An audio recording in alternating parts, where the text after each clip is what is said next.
Yo, what is up, guys? Welcome back to episode 2 of We Got Issues. I am MLGman, aka Luke, and this is my co host, Xboxgut, aka Cameron the GOAT. We are Yes, here sir. bringing you guys another episode. Man, it's been too long since episode 1. We've just had a lot of shit going on, but we're making it happen, y'all. We're making it happen. Yes, sir. Yes, sir. We're back. We're back, ready to talk, ready to chop it up, baby. Ready to chop it up. Yeah, man. Well, starting us off, what you been doing these last? I don't. How long has it been since episode one? A It's couple been months. like, yeah, it's been a little under a month. Not too long, but long enough to want another episode. That's for sure. Oh yeah. What you been up to though? No, I've just been kicking it, bro. I've been doing a lot of gaming, reading here and there. I've been doing my weekly pickups, just catching up on all my weekly pickups. I'm at the very tail end of Preacher. I'm about to finish it. I'm two trades away. Um, but no, other than that, man, I've just been grinding on PC gaming. I've been doing a lot of I just picked up Arc Raiders. I've been doing this game called Look Outside. It's like a little indie horror turn-based RPG. It's really fun. But no, other than that, I've just been trying to knock out series by series and not read so much different series at one time. Just kind of move from one to the next, one to the next. What about you, bro? Really, I mean, much the same, man. Like just kicking it. I mean, I've been busy though at the same time. Like I've had, I work on the weekends. I've had school during the week.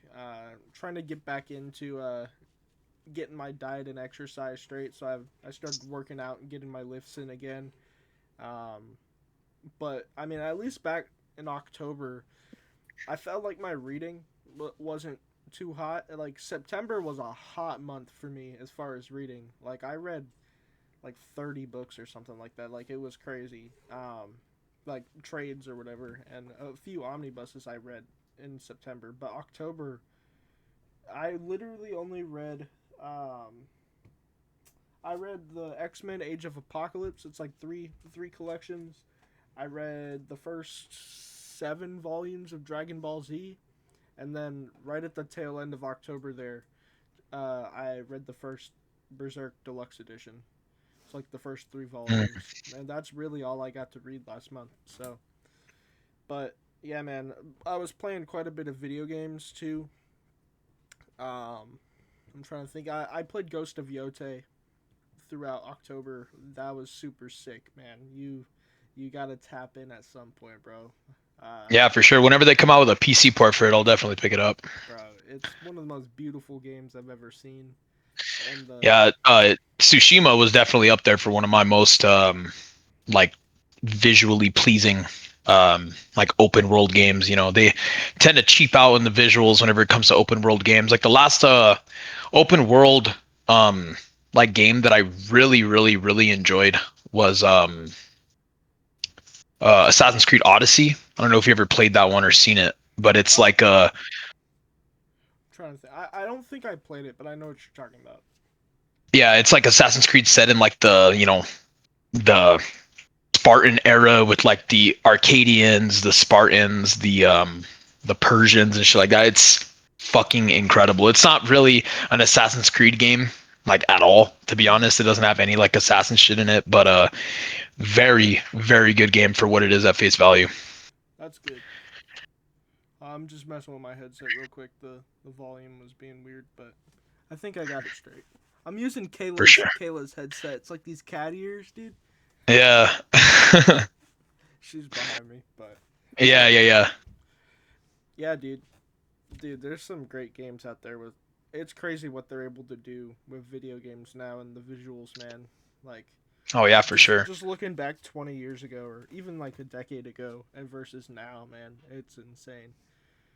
Yeah, for sure. Like Arc Raiders, man. Like I'm just genuine. Like the gameplay, it's pretty good. It's not really like my style of game, but man, beautiful game, man. Like wow, fucking runs incredible. Is so what I looked into Arc Raiders. Like I've been seeing some stuff here and there. What exactly is it? Like I don't know if Have I you ever heard totally of get it. Escape from Tarkov? You ever heard of that game? Yeah, it's like a battle royale, right? It's an extraction shooter, Okay. which like Arc Raiders and it's extraction shooter. So it's basically like me, you, Kayla, run into fucking the map. We drop into the map, not like a battle royale, but we spawn in the map. We run around, try to find the best loot, alongside fighting other players and like PVE enemies as well, like AI, like robots and shit like that. Um, so if we pick up, like let's say I get a good gun, you get a good gun, Kayla gets a bunch of good resources and stuff like that. We're supposed to extract from the map. There's multiple extraction points from the map, and there could be assholes out there that want to kill you and take all of our loot, which will happen. Or there's really cool people out there that all just want to extract together and get good stuff. Um, but the point of the game is that once you die, if someone kills you, if a robot kills you, you lose everything you brought with you on that expedition. So it kind of gives that adrenaline to where you're like, you don't want to die, but you also want to get, great loot as well. Um, but there's like a cadence to the game. Like you drop in, you get your loot. You could avoid all enemies at all costs. You could be super sneaky, or you could be like a bruiser. You could go in there, you could try to kill everyone, be an asshole, take all their loot and extract with the best stuff. But I think it's definitely it's my first ever extraction shooter. I've never played a game like it before. But the game, what it really shines into me is like the community aspect because, like, you know, let's say me and you were looting the same building, you're on an opposite team, or like you're on your own squad, I'm in my own squad, and you start shooting me, and I could do proximity chats where I'm telling you like, yo, don't kill me, like, yo, I'm chill, I don't got anything that's worth killing me for, and then you're like, all right, cool, well, let's extract, you know what I mean? Then me and you could team up and get out of there together. Oh, that's cool. Or you could be an asshole and no, you could see that I have a decent gun on me. You could kill me, take it, and I'll be shit out of luck. Well, you'll be on your way to extract from the map. So is it kind of like Rust? I've never played Rust, so I couldn't tell you, but it's very unique. I've never played a game like it, and I'm liking it so far. It's very fun. I played the server slam, like the tech test demo, not demo, but it was like a beta, pretty much. Open beta or whatever? Yeah, basically. And I really enjoyed it. I had a good time. It's just for me, it's not really like a solo type game. Like I could play it solo and it'd still be like enjoyable, but I feel like the game really shines whenever you're taking a squad in there and sweeping up buildings, taking all the good loot, finding good weapons and trying to extract with them and getting that adrenaline pump from trying to extract with a really high valued item. For sure. That makes sense, yeah. It sounds pretty fun. I just like with those kind of games, I don't know. I just multiplayer games are really hit or miss for me, I think. Like I whenever I play video games, I much prefer to sit down and just like in engulf, but like just surround myself with like a good story game, like open world, like very narrative and character driven, as opposed to like scoring points and stuff like that. You know what I mean? Like, Yeah, I get you. yeah. Yeah, I don't know. I have like I'm just a gamer, dude. I love all fucking not all games, but I'll play multiplayer, I'll play competitive, I'll play story-driven games, I'll play fucking turn-based RPG, I'll play classic RPGs, I'll play fucking NES games, Super Nintendo games, GameCube, like PlayStation 1. Like recently I just finished Final Fantasy 7, the original. Oh yeah. And it was like one of my favorite games I've ever played, like top 15 I've ever played. So yeah, I'm a gamer, man. I don't really have too much bias against other styles of game. And even like I've told you this before, where I'm not really like a fan of Telltale games.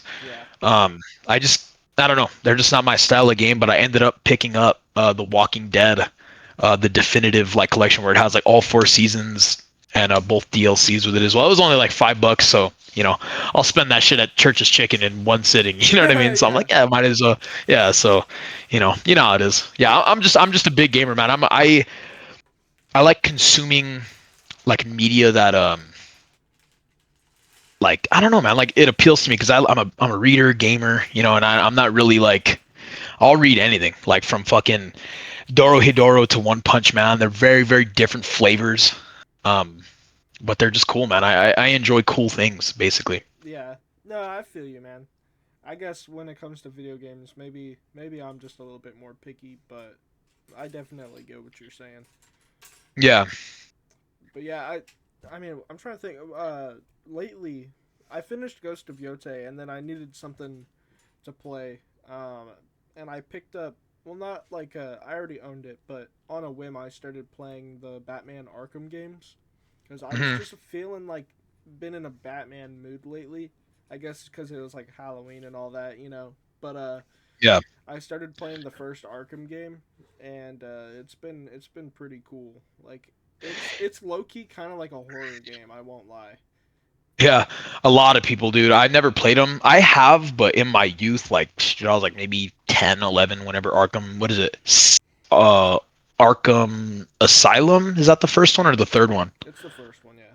It's the first one. Yeah, Arkham Asylum was like I played it a lot whenever I was a kid. I don't remember anything from it, but people love like Arkham City which is like the sequel, right? Yeah, it's Arkham Asylum, Arkham City, and then Arkham Knight, which is the third one. Arkham Knight. Yeah. Yeah, see, that's cool like um just another open world game that is super fucking pretty in its graphics Oh and yeah. for its time, you know what I mean? Yeah, I think Arkham Knight came out in like 2016, 2015 or something. And Yeah. it's got graphics that are on par with some stuff that's out today. Yeah, for sure. And then people like I don't know if you've ever played the Spider-Man games by Insomniac. Oh yeah, yeah, yeah. But a lot of people say that Spider-Man created that whole like dodge hit like genre of game, but no, Batman was the first to do it. I'm pretty sure Yeah, was the first to do it. for Which sure. that gameplay is so fucking smooth, dude. I love like I'll see clips of it every once in a while, but just seeing Batman fucking dodge hit, it's just super satisfying to first of all play and watch. Yeah, there's this guy on YouTube. He's another like comic YouTuber guy. Natrix Nate. I don't know if you ever watch his stuff. But he'll sit there for like an hour and just give his thoughts on different discussion topics about comic book characters and stories and stuff like that. And a lot of times his gameplay in the background, well, like he's just talking, right? And his gameplay in the background Mm, is him playing Arkham and just like beating a bunch of people up, getting like high combos and stuff, or like yeah, yeah, him playing Marvel versus Capcom or something like that. Like, yeah, it's good stuff. yeah. I love Marvel vs. Capcom, man. MVC2 is if not my favorite fighting game of all time, just because of that roster is just fucking out of this world, man. The only one I ever played was the newer one that they did that was on PS4. Uh, Infinite, Infinite, yeah. yeah, the one with like Mega Man X and all those guys. I'm not too big of a fan of Infinite, but I love Marvel vs. Capcom, man. It's sad that Marvel is kind of taking off without Capcom attached to their name.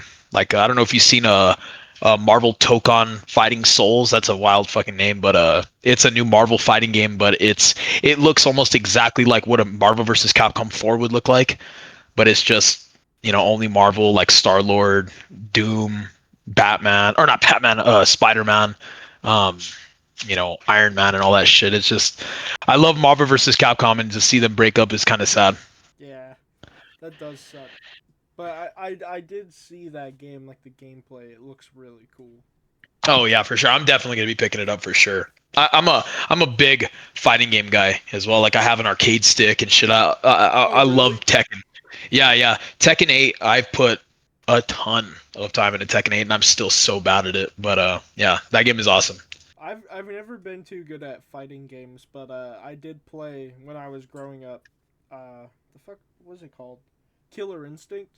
You ever play Killer Oh yeah, Instinct? KI. Yeah, Yeah, KI. Yeah, yeah. That's a hard fighting game for sure. I played that a bit, and like, I mean, I was like 10, so I just like button mash, but I just really like Oh yeah, I just like the characters and stuff, and yeah, for sure. trying to figure out the combos here and there. Me and my dad would play. It was pretty cool.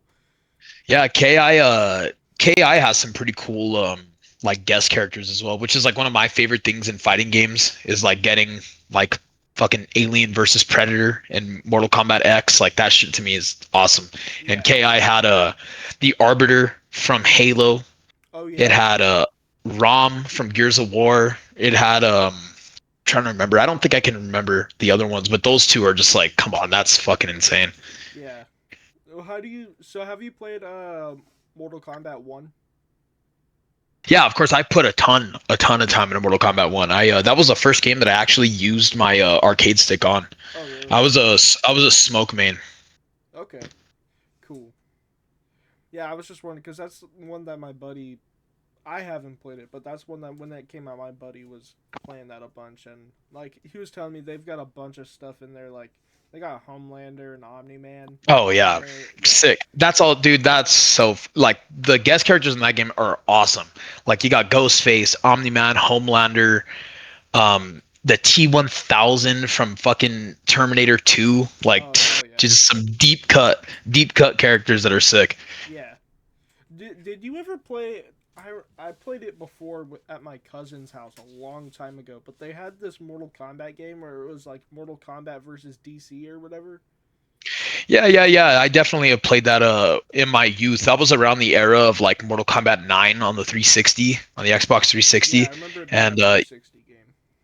yeah, that game was awesome though, man. I remember like because Joker's in it, obviously Superman, Batman, and then obviously like Sub-Zero, Scorpion and shit like that. I remember Joker was my main in that game. I was a little kid, so I don't even want to say like a main or anything. But Yeah. yeah, just super sick, like fucking crossover. You know what I mean? Like, and at the time, I didn't really like Tekken, so seeing Street Fighter cross Tekken like didn't really like appeal to me then. But now, like looking back, like Street Fighter cross Tekken is such a sick like concept, which always made me want like a Street Fighter cross Mortal Kombat, and that Oh, obviously that never would be happened. But cool. yeah, yeah, oh yeah, for sure. That'd be sick. I don't know. I just love fighting games because there's like such a like a steep learning curve to them, and you could really separate yourself from the pack. You know, with learning and mastering one character and just fucking thriving with them. I think it's like it like in a weird way, it's kind of like learning and mastering a character on Marvel Rivals, I was and about to say the same thing. that's crazy. Yeah, exactly. Because it's like you take a character in Marvel Rivals and you get all the way Diamond or Celestial, like with that character, and just mastering it and learning it. Just such a steep learning curve that sometimes it could be discouraging. But to me, like if you could really, you know, sit down and take some time to learn the game and the mechanics and stuff like that, it's one of the most rewarding gaming experiences I've ever had personally. So if I were to hypothetically try to get into a fighting game, like tomorrow, let's say, what game would you recommend to like a beginner for fighting games? I mean, you would think that'd be a hard question, but I'm gonna be honest. It's a very easy question for me personally. If I was trying to get anyone into a fighting game, like in this whole like manga, comic, anime like sphere, the hands down the first game that I would say would be Dragon Ball Fighter Z. Okay. Fantastic roster. It's a 3v3 fighting game, just like Marvel vs. Capcom 2, and it's very simple. You got your like OTGs, which are mapped to OTG meaning off the ground, like combo where you can throw them up in the air and just like punch them up.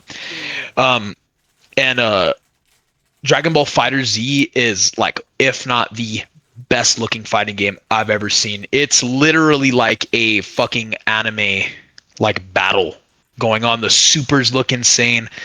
Like I said, the roster's fantastic. You got different eras of different characters because as Dragon Ball just keeps getting older and older and older and older, and different eras of different characters. There's different eras of the different characters, Yeah. and it's fairly easy to kind of button mash your way around a sweet ass combo and make it look really cool. Yeah, there's not no like it's not a there's not like some crazy inputs. I mean, I know like, Street Fighter to do the Hadouken, it's a quarter circle, medium punch, high punch, low punch. But in this game, you just have one button that does your off the ground moves that you can combo in the air, and you have one button that does your projectiles, like your ki blasts. Mm. Uh, Super simple game and just visually pleasing to the eye, and especially for like, a Dragon Ball fan like me, you, and anyone that's even like into the anime, one or two episodes, you got like classic characters like obviously like Go Tanks, you have like the fusions as well, like as actual characters and shit. So yeah, it's a great game, man. Yeah, I would definitely say if I was trying to get someone into the fighting game sphere, that would be and it's constantly on sale for like $3, $4, $5 on Xbox, Steam.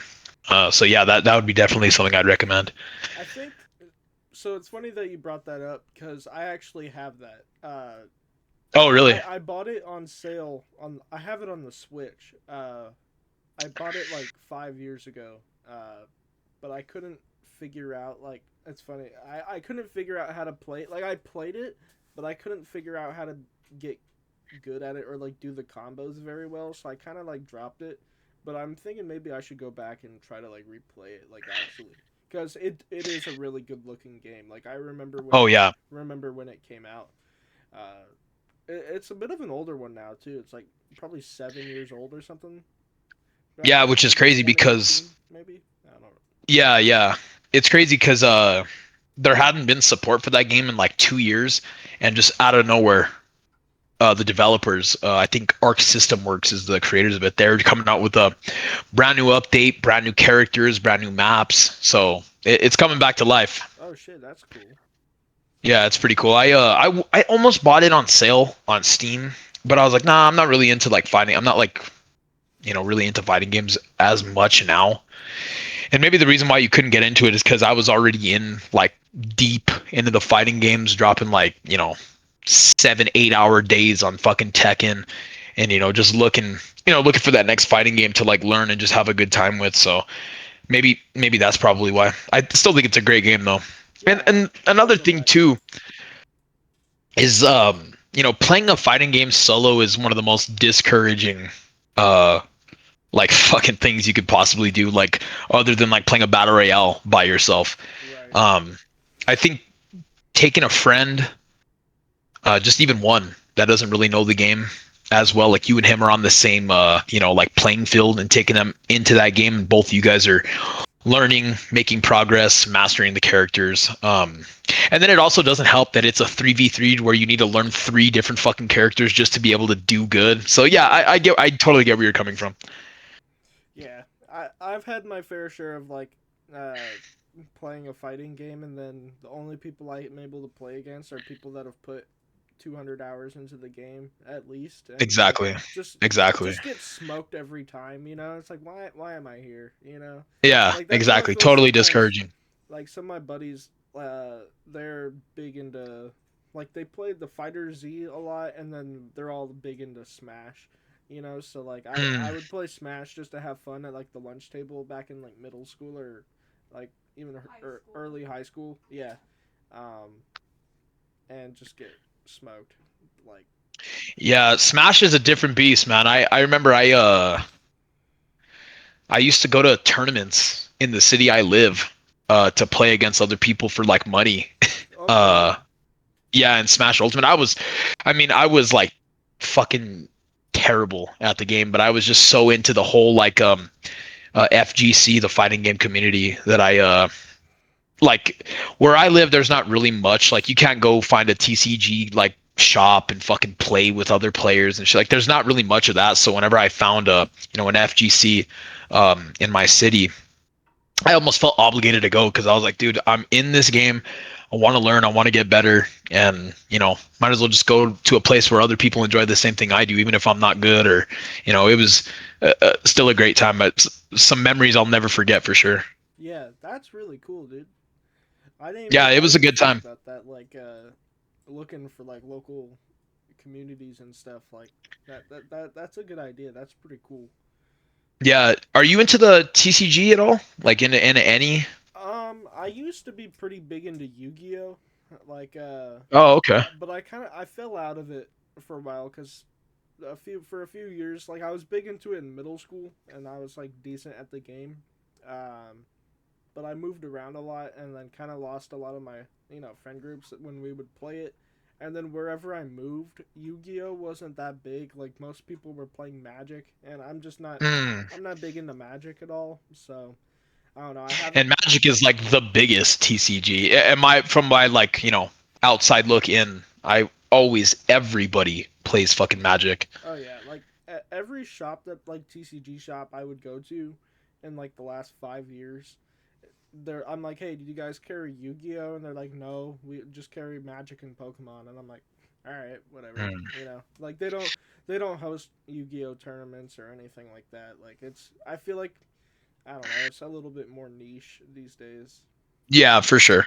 Which sucks because I think Yu-Gi-Oh, like the manga, is fucking awesome. Oh, Like that shit is. you've read it?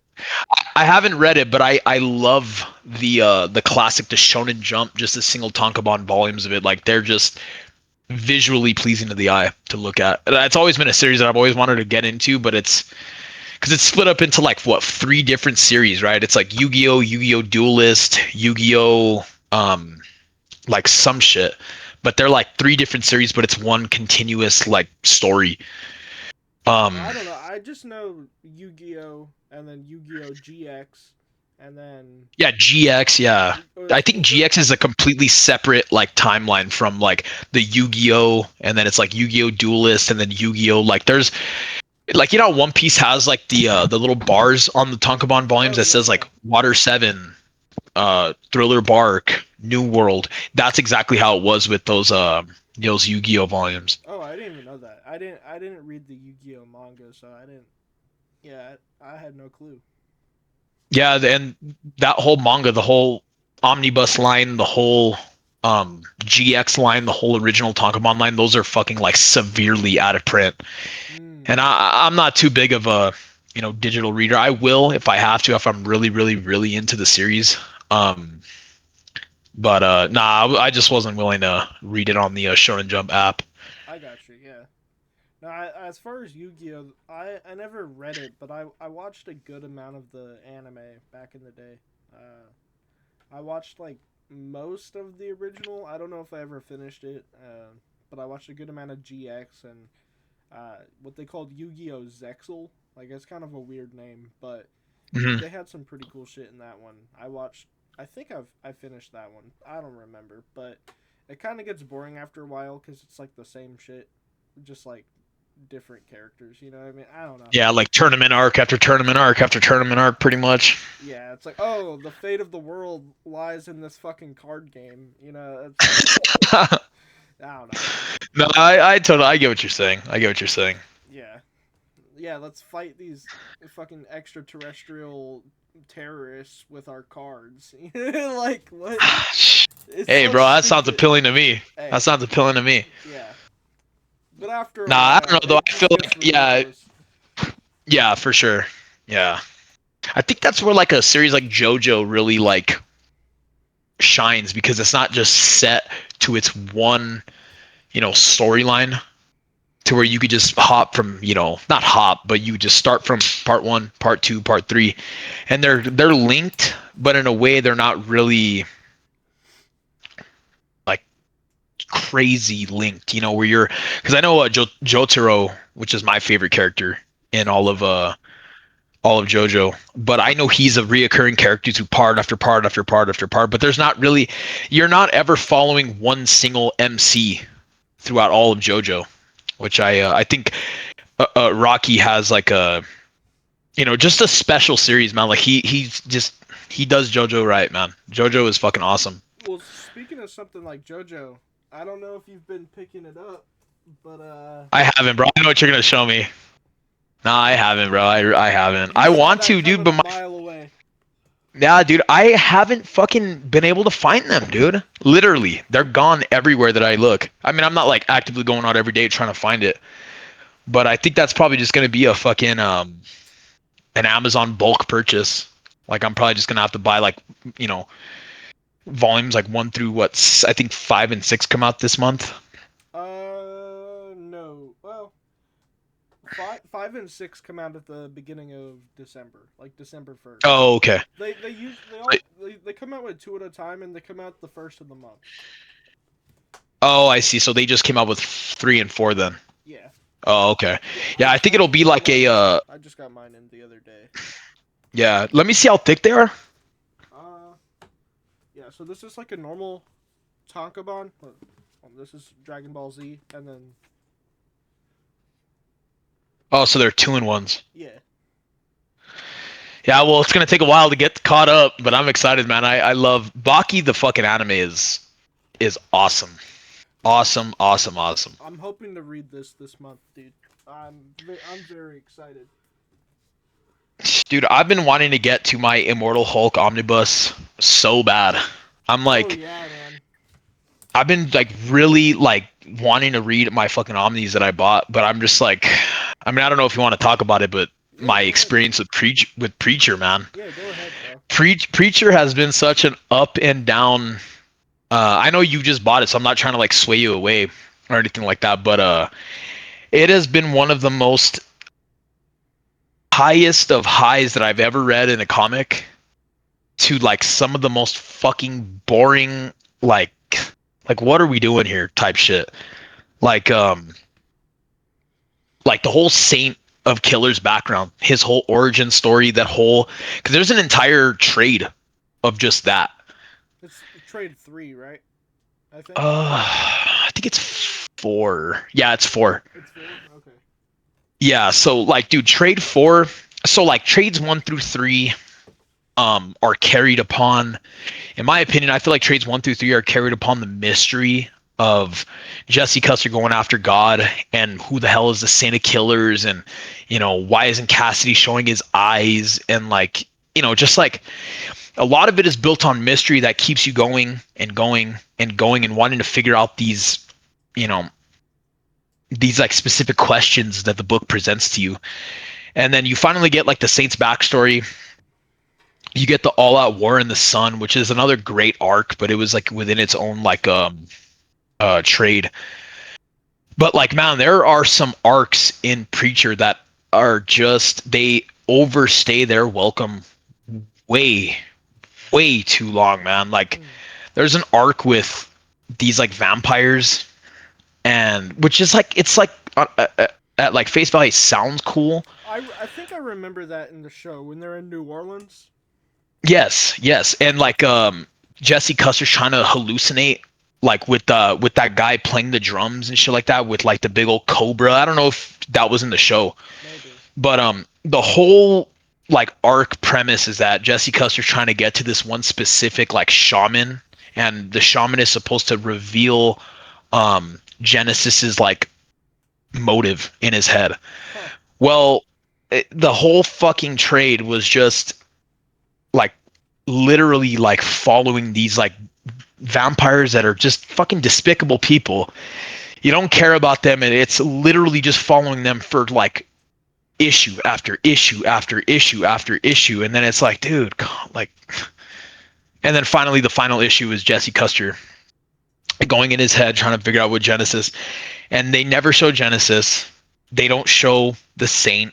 They don't show God. They just show this vision of I'm forgetting that the he's like a Western icon that Jesse Custer really like looks up to, and Okay. the icon, I'm like, I forget his name. But the icon tells him you need to go to this place and do this. And so it's like, well, what the fuck was the whole point of this whole like arc? Yeah. Like it didn't answer any of our questions. It didn't give us, it gave us like another quest to go do what we've been trying to do for the past 4 trades. So like then we get to the Saint of the Killer's background story, which is genuinely one of the best like string of single issues that I have read in comics. Like it's fucking really really cool what they did with his backstory. I love Arseface's backstory as well. Oh, dude, it's messed up, bro. It is sad, dude. It almost made me shed a tear at the end of it, but I was like, man, that whole 4th trade with Arseface's background and the Saint of Killer's background, I'm like, dude, yes, this is what I'm talking about. This is great.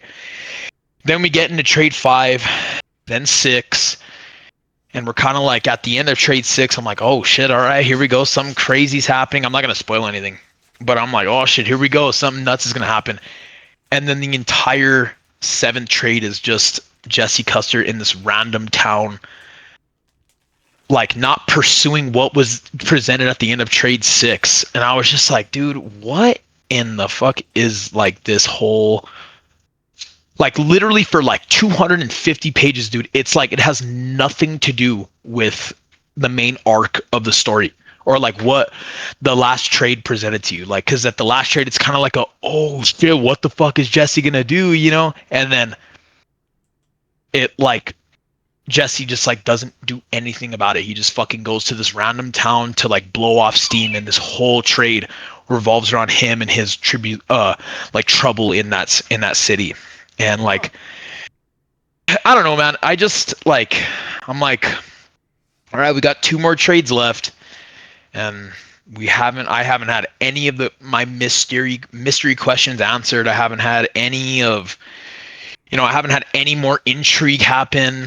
And yeah, I don't know, man. I really, really hope these last 2 trades, 8 and 9, pick up, because that last trade that I read, man, was a slog to get through.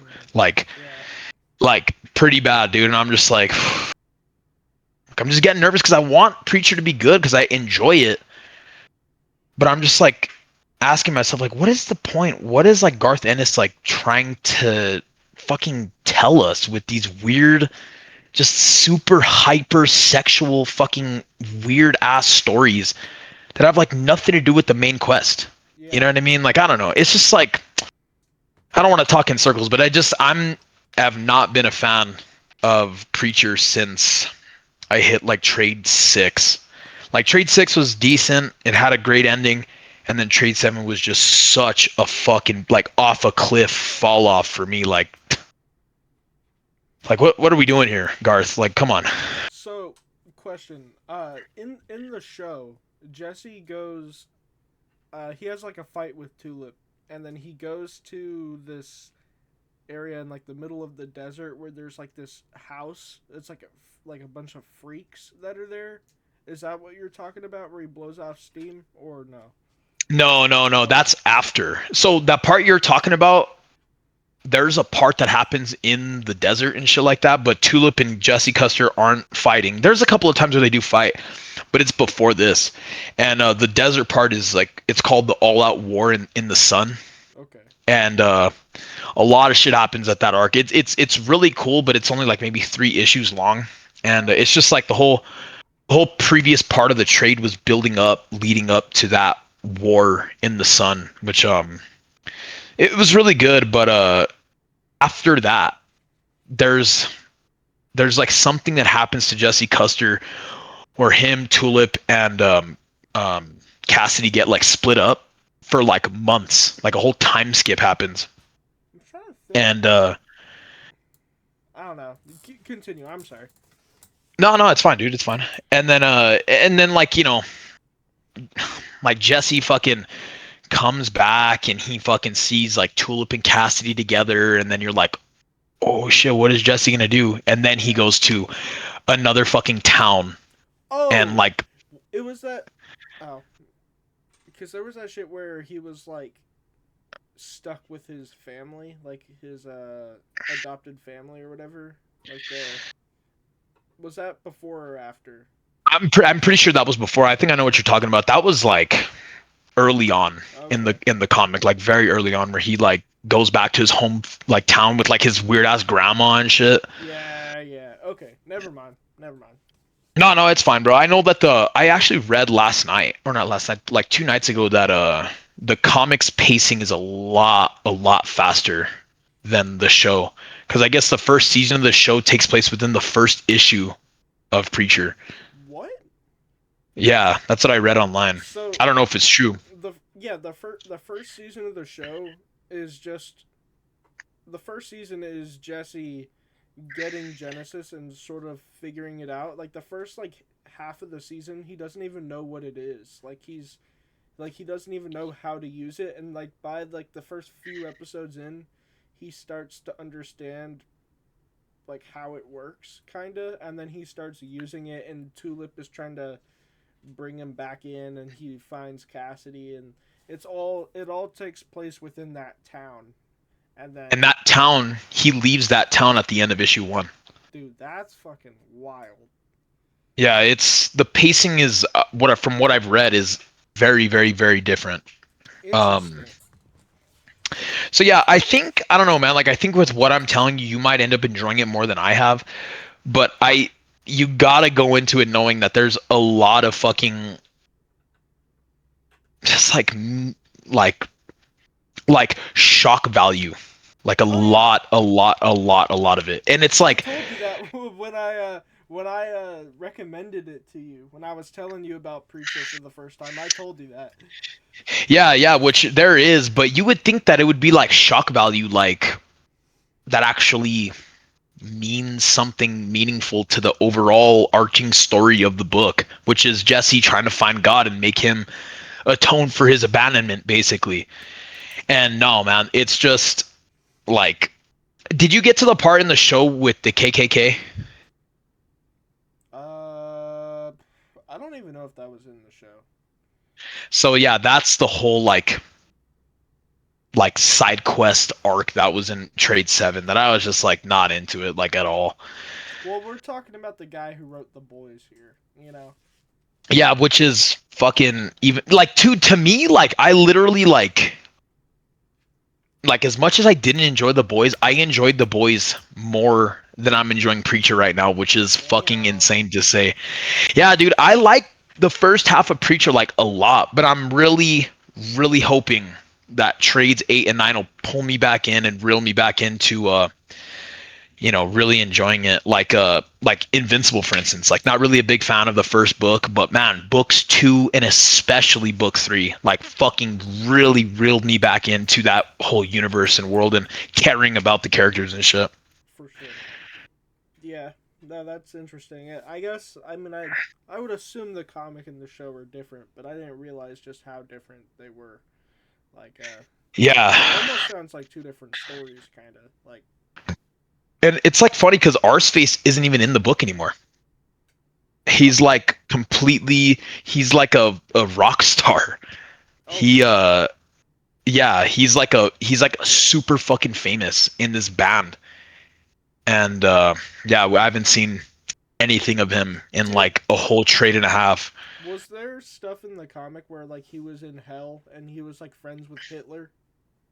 Dude, no, I was waiting for that part in the comic, and I don't know if it happens later, but I was literally waiting for that part that you were telling me about. I was like, oh shit, he's gonna tell our space to go to hell, and it's gonna be some trippy fucking trip in hell. But no, our space is literally a rock star traveling the world, like just spitting fucking his nonsense that he does.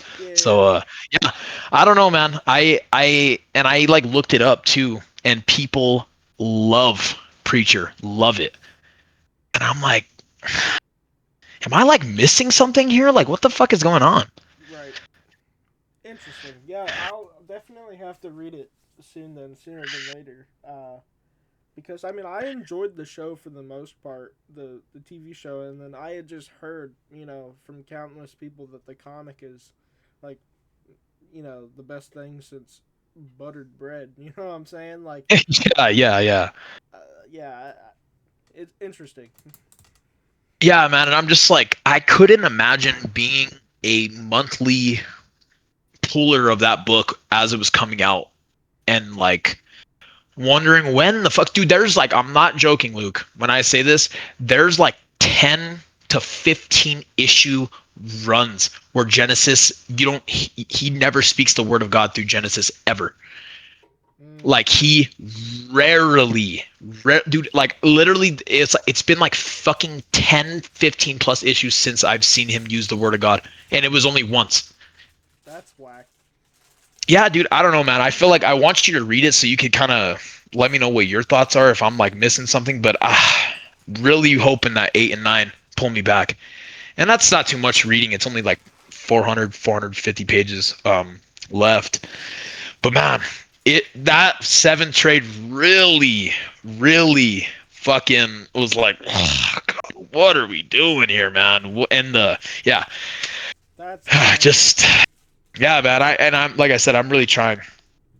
But I will finish it and I will relay my thoughts on the ending and stuff like that. I'm sure there's got to be some really good payoff there. There has to be. If not, it's going to be such a heartbreaker, man, because it's such a fantastic premise for a comic book and like such a cool like story. with like like how Genesis became who he is, and he's possessed this preacher, and I'm just waiting for them to get around to that cool fucking storyline. You know what I mean? Well, see, that's another thing that I didn't really even think about. But in the show, Genesis isn't really a character. Like, Genesis is more just like a tool. Like, they explain what Genesis is, but it's not like Genesis isn't his own character in the show. Like, that's not a thing. So like, what is his backstory in the show then? Basically, the whole point with Genesis is the love child of an angel and a demon.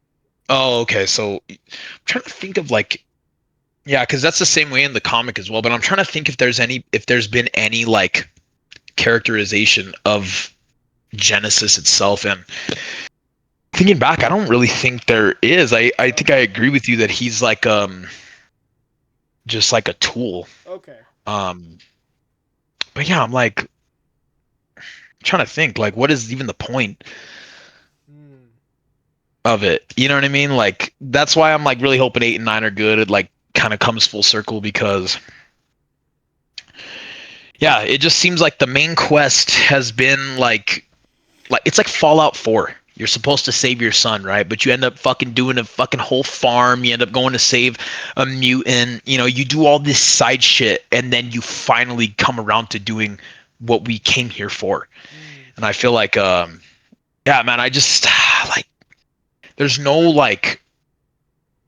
Clear sense direction. of like, yeah, exactly, like at all. It's just kind of like Garth Ennis wants to tell you a Meandering. story. Yeah, exactly, dude. Like Garth Ennis wants to tell you a story about this weirdly obsessed meat butcher that runs this town, and Jesse Custer has to kick his ass. Like, did we really have to, do a whole 6, 7 issues on just that? Like, why couldn't we have like gone to the main quest? You know So what I'm saying? Like, that that guy that you're talking about, the butcher guy, he runs the town in the first season. So yeah, this guy. yeah, yeah, yeah. Yeah, no, man, he's literally like in the trade that I just finished, like far, far in the fucking Interesting. in the series. So that town that you're talking about from issue 1 is the town that he runs in the like, does the town like explode in the first Yeah, episode or the first yeah, issue? yeah, yeah, yeah, yeah. So they in the show they combined that. Okay, so I see. So they combined the first season with that arc I that suppose I so. that I that I didn't really like. Okay, I mean, I guess that's got to be obviously like a way to, kind of make that arc relevant because genuinely, bro, that whole arc with like that weird butcher guy just felt totally out of left field and like what the fuck are we doing here? You know what I mean? Like Well, I yeah, don't I know. think maybe the point of like in the show was they had like kind of weird stuff going on, but it happened in the background while Jesse is still trying to figure stuff out himself. So maybe See, and that is a good way to do that. You got a weird fucking guy, but it still keeps you reeled in with the mystery of what Genesis even does, what he is. How is Jesse going to use him? Is he going to use him for good, evil? Like that's the good mystery that keeps you wanting to know more and know more and know more. But at the point that I'm at, I'm like, dude, I'm like fucking 2 trades left. Can I get some questions answered? You yeah, know? that makes sense. And so yeah, I whenever you read it, you gotta let me know what you think about like that arc because it's such a fucking out of left field. Like what? I think Like I think honestly, whenever I read it, you should watch the show. that'd be cool. That'd be cool. Yeah, I could definitely watch the show because It's on to Netflix, I me, think. oh, is it on Netflix? Okay, is it done? Yeah, it finished I think in 2018 or 2019 or something. Like it was fairly recent. It was a AMC show. Oh, okay, so like Walking Dead and all that good stuff. Okay, yeah, that'd be cool, man. You could read it, reciprocate your thoughts, and I'll kind of reciprocate mine. So we're both kind of we got the comic side, the show side, we could both kind of chop up about it. Yeah, dude, and that would be really cool too, cause like there's probably stuff that I forgot from the show. I mean, there already is stuff that I forgot from the show. So like, I don't know, it'd be a cool video, and we could just talk about it, like compare and contrast and all that. Yeah, that'd be cool for sure. Yeah, we could do that. That sounds sick. But no, we can move on from Preacher, man, because Oh it's yeah. making me upset. Just fucking, just meandering upon that fucking. I don't know, man. Just, I want more out of the Garth Ennis, man, because I literally did not like his first work that he did, which is The Boys. The show is on another level. Like, and I think that's everyone can agree that the show is like fucking way better than the source material. But I didn't like the comic of The Boys. Just very fucking out there for me. And Yeah. Preacher isn't much better. But I'm trying to give Garth Ennis like you know like a shot, man. Like I want to like his shit. I wanted to get into his Punisher run I as was about well. to say that. Yeah, that's one of the things by Garth Ennis I really wanted to read, like the Welcome Back Frank arc. Yeah, yeah, exactly. So yeah, I just like reading Preacher and looking back on The Boys. I'm like, okay, I can almost appreciate his evolving of his storytelling in The Boys, because The Boys really does have a clear fucking quest, and Preacher does as well. But it's just like, bro, like let's get on with it. You know what I mean? Like, So when was The Boys written? Do you know? I have no idea. Let me actually pull out my trade and see. Because I know the Preacher came out, I think, in the mid '90s.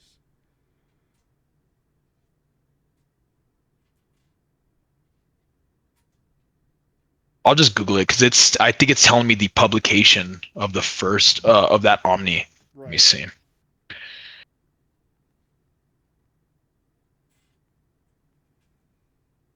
2006. So that is So Preacher more. was written before that, Yeah. like a decade before. So yeah, I don't know, man. I'm really like, and it sucks because I feel like I'm not gonna drop it, but I just keep like thinking like during that 7 trade, or even whenever just the shit meanders a little bit too much. I'm like, man, I could be reading something I enjoy more than Yeah. this, like Immortal Hulk, Venom, even Blue and Gold. You know what I mean? Like I would literally rather read like Blue and Gold than how I was like vibing with like Trade 7. Yeah. Which, don't get me wrong, I've enjoyed Preacher very much, but like at this point in the game, man, we should be fighting fucking like not like in the book, but like we should fucking be getting to the end. Like I should feel like we're getting to like the big bosses of the shit. I don't know, man, and it hasn't, and I'm just kind of I'm worried, man. I hope he could stick the landing. Yeah. Yeah, the end of the show, if I remember correctly, was pretty cool. But I think when all was said and done, like, not to discourage you, but I was left a little disappointed. But like the final big battle that they do have is pretty cool. Yeah, see, and I mean, I like that's at this point, that's all I'm really asking for, man. Like Just something. yeah, just something like get me reinvested in this story. Because he really lost me on that last trade for sure. Gotcha. Yeah. You wanna move on to something not Yeah, Preacher? dude, please. I apologize for all the viewers No, listening to me ramble on about Preacher and shit, but yeah, I did enjoy it, but there's been some low points for sure. if anything, I think your perspective is more valuable than anything because most people say, again, Preacher is like the best thing ever. So any like contrasting point of view is just different, and I think some people ought to hear that, or most people ought to hear that. Yeah, I agree, and it's not like I'm hating or anything like that. It's just kind of like my speed in comics that I'm just kind of like I'm not in love with this world and these characters enough to just fucking meander. You know what I mean? Like what I enjoyed Preacher for is the main quest, the main premise of the entirety of the story. So that's what I'm looking for, and I'm not, really getting it. But anyway, bro, let's continue on. I've been fucking talking in circles like I told myself I wasn't gonna do. It's all good, bro. Um, but yeah, I mean, so as far as what I'm reading right now, I kind of showed this before, but I'm gonna start this volume of Dragon Ball Z here, Volume 8. So Goku just pulled up the Namek for the first time, and he hasn't met Frieza yet, but we're getting there, man. I think I know what's coming. And there's been some like what I like about Dragon Ball is here and there Toriyama will drop like name drop something or like a little bit of lore, and it reminds me of One Piece a little bit in that sense. Like, That's exactly what I was trying to. I was like, what fucking series does it? That One Piece does that a lot. yeah, Like Blackbeard and shit yeah, like that. Like knowing, like the scene, not to cut you off, but like the scene where fucking Blackbeard and Luffy literally meet in that little bar, like right before, I think it's Water 7 or Alabaster or something like that. it's right before Skypiea, I think actually. Okay. Yeah, it's been a while since I've read it, but like as a new reader, someone that's reading it weekly, like you have no fucking idea who this dude or what he's even capable of. Like total boss, like high of high level boss. Like I love that shit, dude. I love it. Or well, more than like even just like not even seeing a character, but just a word or a phrase. You're like, what is that? Or just like a character's name, or something like that, where it's said, but you don't actually see like know anything about it until like it shows up. And I think it's on a much smaller scale because I mean Oda is cooking like 100 volumes in advance, right? But here, like Yeah, yeah.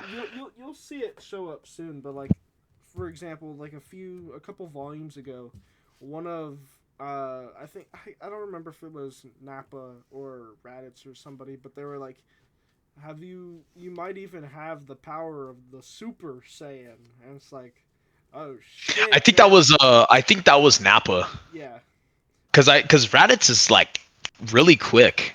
maybe I Um think it was maybe Nappa whenever he like underestimated Gohan or something like that. I don't remember, and he was like, yeah, oh shit, this yeah, kid might have like the Super Saiyan or something like that, yeah, but cause correct me if I'm wrong, but Gohan literally kills Nappa, right? uh man, this is bad. I don't remember if he does. I think he does because I want to say Piccolo fucking like throws him and like fastball style type shit. I think Piccolo throws him and he No, just if I through his if chest. I remember correctly, I thought Vegeta killed him because he was like, "You're weak. I don't need you. Like, if you're gonna get beat by this kid, yeah, you're fucking lame." And just like he's like, "Vegeta, help me!" And then Vegeta just like blows his head off. You might be right. I'm not too sure, but I could have sworn that Gohan fucking Maybe it's bad because like I just read this shit like a week ago, and I already can't remember. Like I'm very bad about remembering stuff, but yeah, yeah it's no something. yeah. So yeah, you're enjoying it though, man. That's what's up. Yeah, everyone, dude. Dragon Ball is a shonen mascot for a reason, man. Like Oh really, yeah, man. like it's fucking peak. It's like battle shonen at its fucking best. Like that's literally what it is. What I was really surprised with is just how quick the pacing is. I feel like this does not slow down. It's just like one thing to the next to the next to the next. And like there's a lot of time skips too, which I also wasn't expecting. Like there'll be like I mean, I guess it doesn't matter a whole ton, but they'll be like, "All right, I'm gonna go train for 2 years, be back," and then like Yeah, the next page, everybody's coming back together, and they're like, "All right, we're back." Like yeah. I just feel like because what there's 27 volumes, right?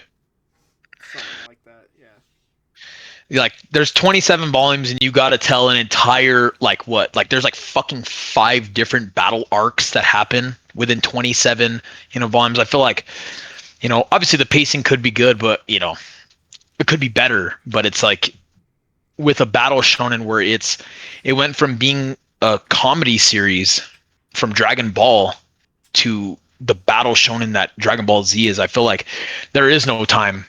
You know what I mean? You just gotta fucking boom, boom, boom, boom, boom, boom. Like bring on the next big bad because the power scaling just does not fucking stop there. So what is it? It's the Saiyan saga, the Namek saga, then it's what androids, Cell and Boo. Yeah, I think that's right. I think Cell. Yeah, Cell is after. Yeah, you're right. You're right. You're right. Okay, cool. Like, dude, the fucking it gets really fucking good, man. Okay, Like, really good. I'm excited, man, because I grew up on Dragon Ball to an extent. Like I always liked Dragon Ball Z, but I never watched it all the way through as a kid. Like I would see reruns, or even like I'd watch Kai, like the reruns that would come on. Yeah, yeah, yeah. Like that's like the remake, right? Yeah, but it like takes out all of the bullshit. You know what I mean? Like Yeah, like it's like a one pace instead yeah, of one piece. yeah, Yeah. pretty much.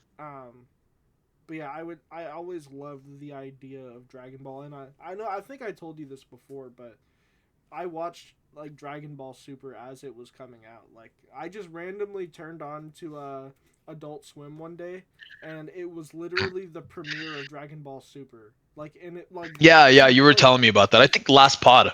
yeah, I think I brought it up. Um, but like just like out of mere coincidence, I just randomly turned on, and like it was like just started. You know what I mean? Like the Yeah. roll the intro, and Yeah. it was pretty sick. So, I mean, I've been following Dragon Ball, and obviously, Dragon Ball is one of those things where it's so huge. Where, I mean, there's so many spoilers, but it's such like ingrained into the cultural zeitgeist that. You know, of course, I know that he's gonna go Super Saiyan or some shit at some point. You know what I Yeah. mean? Or like, But the thing about like spoilers with like a thing like JoJo or a thing like Dragon Ball or even like fucking One Piece, especially One Piece, is you could get spoiled on it, but it's until it happens that you're like, oh, okay, I because you see. have the Lu- context behind it. exactly, like Luffy going gear 2 and 3 against Lucci. Like, is it Lucci? Yeah. Well, Yeah, fucking he does epic. gear two against what's his name? Fuck, like Blueford or some shit, and then he does gear three against Lucci. Yeah, man. And like see cuz like you could tell me that, but it's until I get to that point where you're like where you see Luffy blowing his fucking Yeah, thumb and bro. go to gear like you're like, "Oh my god." Like that it gets like especially like with JoJo as well, like with the stands. Like how badass like what is it, Green Emerald, Green Chariot? That's a Polnareff's stand. Silver Chariot. Yeah, so dude, fucking epic. Like you could tell someone that it's just like a knight with like a jousting sword, but it's until you literally see the wackiness that Iraqi presents to you that it's like you're not you get it, but you don't really get it until you're actually like boom, fucking in it. It's not like me telling you um, you know, like a massive spoiler that like someone dies in Invincible. You know what I mean? Where it actually like kind of ruins the pacing of the story a little bit. Well, sorry, Kayla's showing me something real quick. Oh fuck. You broke it. You killed Oh it. wait, no. Sorry, she was just showing it to me real quick. Shit, I'm like breaking it. She built a Lego Lucky Cat. Damn, she built that just now, no? Yeah, Fuck. literally the whole episode so far in the background, she was sitting there building this. That's fucking awesome, man. I love Legos. Love Legos. Wasn't trying to cut you off. She was just showing me real quick. But no, Nah, bro, it's all I good. get what you're saying. Yeah, no, back to what you were saying though. Yeah, Dragon Ball, man, I really like I fuck, dude. If you like Dragon Ball Z, dude, and whenever you're done, you need to read fucking Toriko, man. Like, cause to me, dude, Toriko is the best battle shonen fucking by far, like better than Dragon Ball Z, which is fucking crazy, better than One Piece, better than Jujutsu. Like to me, I don't know, bro. Like I fucking loved Toriko. Dude, I was so obsessed with Toriko. I would read 7, 8, 9 volumes in a fucking sitting. Damn, bro. What's it's Yeah, like dude. it's like 40 volumes or something, right? 45. It's 43. 43. Yeah, but dude, oh my god, it's so good. Like it is fucking epic, man. I love it. Love it. So if you do like that flavor of like fast-paced like fast-paced storytelling and like battle mixed with a little bit of like, like to me like Toriko really shines in its world building. Like it really like gets you like there's so many different things that happen. There's So, so many different could like you elements explain that to make the me world what it is. what Toriko is again? Because I was under the impression it was like a food manga, but like, It is, but it's a battle shonen first. So it's about Toriko and he meets this chef. So like there's two sides of the book. There's your your chef, your cooking, and you got your fucking hunters, which is Toriko, Komatsu, or not Komatsu, Coco, Zebra. Like you got your four main kings of the world, which is Toriko, Coco, Zebra, and fuck, I'm forgetting the hair guy. Um, but they're like the best of the best gourmet hunters. So this world is literally based on like a food hierarchy where like you could literally go and hunt the biggest baddest fucking like the first arc revolves around this big alligator that Toriko has to fight, and his meat or whatever, like the whole alligator like sells for different fucking like levels of like money, I guess. And like Toriko meets this character named Komatsu. He's a chef, but there's something special about Komatsu that makes him leagues better than other chefs. And the world building just gets a lot more and a lot more intense as you keep reading, to where like it is kind of like a slight spoiler, but I'll tell you anyway, because the series starts on what you think is the world.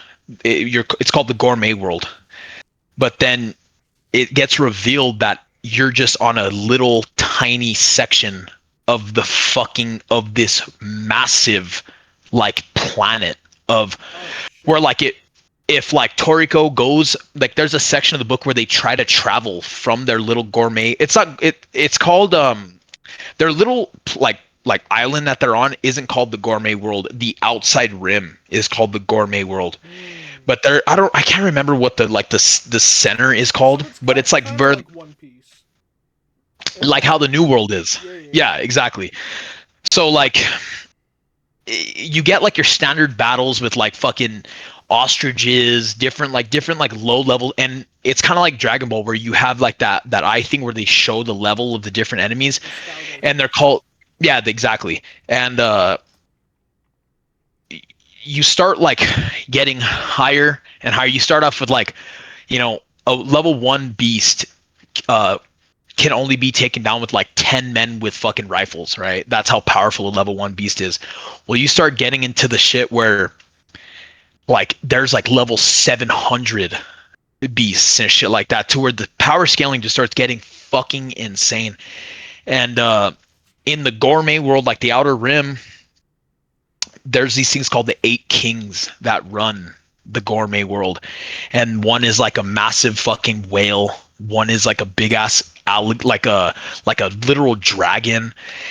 And the whole like quest of Toriko is every person has a menu that they're supposed to create, and it could be like it's very like telling what the type of person is. Like there's a drunkard named Jiro, Knocking Master Jiro. He's like drunk all the time.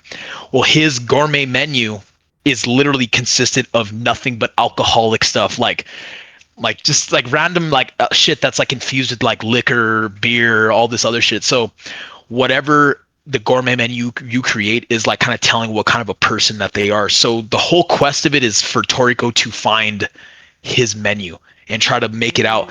So like the first arc, he fights like these like gorillas, and these gorillas are like protecting this like special like yogurt seed. Yeah, there you go. And Toriko eventually gets that seed, and they make this pudding out of it, and it becomes his dessert of his Oh, menu. so it's So like he like makes this menu that's basically telling of his entire story. that's exactly what I was just gonna say. So Okay. whenever you're done, and you start seeing everyone's different menu from your party that they've like accrued throughout the manga, you literally like see every single quest that had to do with that menu item. And there's like an elusive like gourmet hunter that was his name was Asasia. They call him the God Hunter, and he has like a crazy gourmet menu of like shit people have no fucking idea what it even is. And that's kind of like the mystery of it, is that whenever you start getting into the gourmet world and you start seeing like the eight kings and shit, you start finally realizing what the god Asasia was like doing with his menu.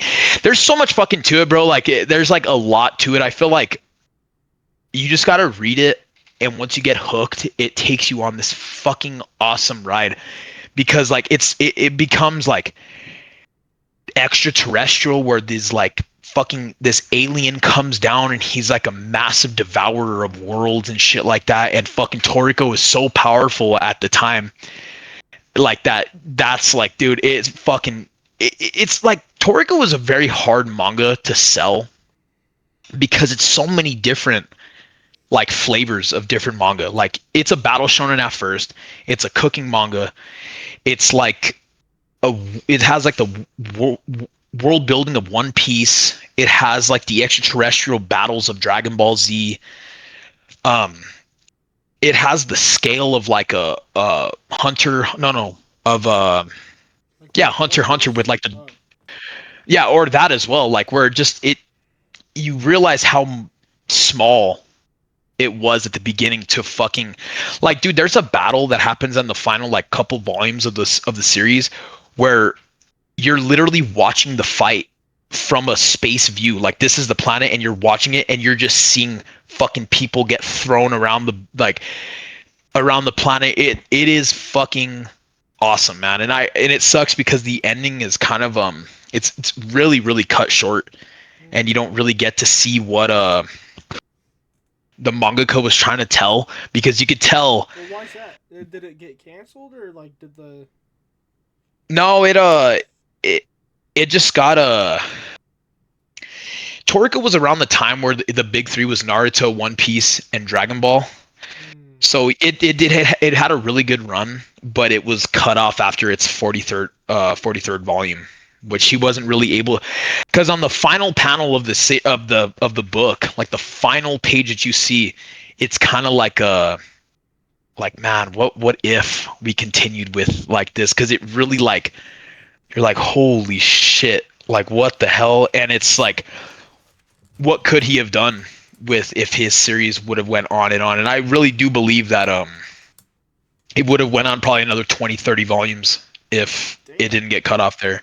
But yeah, dude, I'm telling you, fantastic art, fantastic battles, and even like the cooking stuff as well is like really really intriguing. Like there's a part where Komatsu has to extract. There's like a super valuable like puffer fish that like you have to cut the poison sac out of it to make it like edible.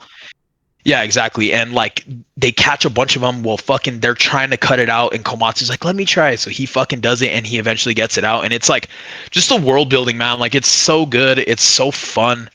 Um, Lovable characters. Like Zebra's fucking awesome. Just the different powers that they do. And another thing, it's kind of like the stands from JoJo, where each character has their own gourmet demon inside of them. Oh shit, that's kind of cool. Yeah, and their gourmet demon is like hungering constantly, looking for the next best thing and shit like that. So like a Coco, he's like the poison character of like the party, and his demon looks fucking like all like like blotchy face, like a fucked up, like everything. He looks sick. And then like Toriko's Gourmet Demon just looks like a badass like demon with long hair. He looks like kind of like a samurai in a way. Like a But Oni. yeah, an Oni, exactly. That's exactly what I was going for. But I feel like, dude, everyone, if you're a fan of shonen, like that is such a fucking underrated like manga, man. Like so, it literally was my top three until I read The Walking Dead, and it got bumped down to four. But yeah, man, I'm telling you, it's fantastic. If you ever do kind of like want to get into another like shonen, like a battle shonen, definitely Toriko. Like it took me, I read the first maybe 5 chapters on the Shonen Jump app, and I was like, dude, nah, I need to find this series and fucking read it physically. And I ended up spending a lot on my because it's out of print. Right. It's not that popular, but I spent a lot on my fucking on my set, and it's literally missing 2 volumes. So So, all right, what volumes are you missing? Because there's my local used shop has a handful of Toriko volumes that I've seen. I I'm just missing haven't. volumes 10 and 16, and I know those are like crazy fucking pricey, dude. Crazy. I'll write it down, and if whenever I go again, I'll look for those for you because they do have Toriko there. I just never like I looked at it, but of course I didn't, know anything. So Yeah, for sure.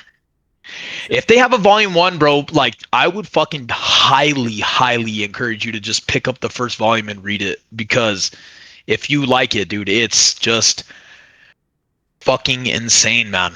Insane. The power scaling gets wild in that book, man. they It's didn't awesome. have one. I remember. I think the first, like the earliest one they have is a volume 3. Yeah, okay. Yeah, and I feel like, dude, oh my god, it just is so good. So good. Like such a narratively driven world building fucking just like you got a quest, they're gonna go after it. You know what I mean? Like it's fucking awesome, man. I love Toriko so much. I knew after like the first couple arcs, I was like, dude, I cannot wait to reread this, man. Like it is so awesome, so fun. So your number 1 and 2 are Berserk and Gantz, right? Yeah, Berserk and Gantz. I mean, I find it very hard to think that Berserk will ever get replaced as my number one, because I it's like the best piece of fiction I've ever read ever. So Speaking of, I guess we should probably touch on what we're doing here. yeah, for sure, that's a great segue for sure. Um, so what are you trying to do, my friend? What are you trying to do? Like, what do you think? I think we could just do what we said we were going to do last pod. The only reason why I haven't started on it is because I was just wondering, if or when we were going to do the pod again. But to me, dude, I could blow through fucking the Black Swordsman arc in one sitting, like if I really wanted to.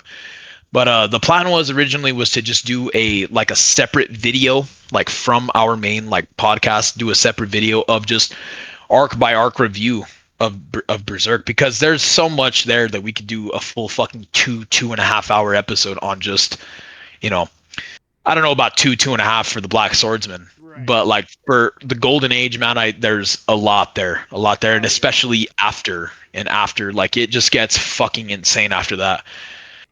What? All right, a little bit off topic, but I heard some shit that this next arc of Berserk that they're coming out with is supposed to be darker than like the Eclipse. There's a mistranslation in that and misinformation. Oh, Kyujiro Mori said that it in Kentaro Miura's notes, he said it's gonna be hard like the Eclipse arc. Not like, I don't know if darker, but Kentaro Miura said that it's gonna be difficult or like. yeah, like a difficult to get through. So Gotcha. I mean, take it for what you want. Like obviously, the Eclipse is fucking awful to get through, and because you're literally just watching, your favorite characters that you grown with for 14 plus volumes just get fucking mutilated right in front of your eyes. But yeah, I guess it was a mistranslation. Not darker. I don't think fucking Cost is gonna get fucking taken advantage of again or anything like that. I think there's gonna be some character deaths. I think there's gonna be you know, it, I find it hard to believe that you could get any darker than the Eclipse. Yeah, no, that's I just like obviously I'm not even close to being there yet, and no spoilers or anything. I just wanted to get your take on that because I saw that circulating around on the internet, like people saying that. I saw some like articles with like that kind of headline, and I just wanted to hear your thoughts. Yeah, no, I think because I'm gonna be honest, I don't think there has been like even close to something as hard to get through as the Eclipse. Like there's a specific arc that I won't tell you um that gets fucking pretty dark. Mm, Um but it gets pretty dark to where it's like like it is hard to read, but after that arc, like the second half of the series, like volume, maybe 22 and on, um it gets a lot more fantastical. okay. If I'm gonna be real, like it goes from being really fucking dark and really depressing, from the Eclipse and on, and then there's a certain point in the series where you can definitely feel it gets way more fantastical than like Bloodborne dark. You know what I'm saying? So, without spoilers, let me ask you this: do you think maybe in this next arc, right? Because we were already talking about how maybe there's going to be some character deaths and stuff like that, right? So the idea is that Guts, like the Black Swordsman arc in the Golden Age and stuff, Guts is in like a very dark place mentally, and after the eclipse, that sends him down a dark path. And the whole point, I mean, having not read it, but from what I understand of Berserk, is to watch Guts, because like he's like this reluctant hero kind of guy, but him kind of grow alongside, with these characters that he kind of adds to his party, whether he wants it or not, right? And he kind of through them, his like mental health kind of improves, and then by where we're at now, not saying that he's in like a great state of mind, but he's happier, I would say, right? So you have no idea what happens after Kintaro Miura's like passing, like story wise. Like you don't know anything, dude. I'm Could not be, I'm wrong. could not be, could not be further from the truth. Okay, because I was theorizing that maybe the whole point, well, maybe what I'm saying still is true, but it's already happening. I don't know, but let me put it this way: he's improving, and then some bad shit's gonna happen that's gonna set him back, and it's all about dealing with like him digging himself back out of that hole, maybe. Yeah, yeah. Well, let me put it this way.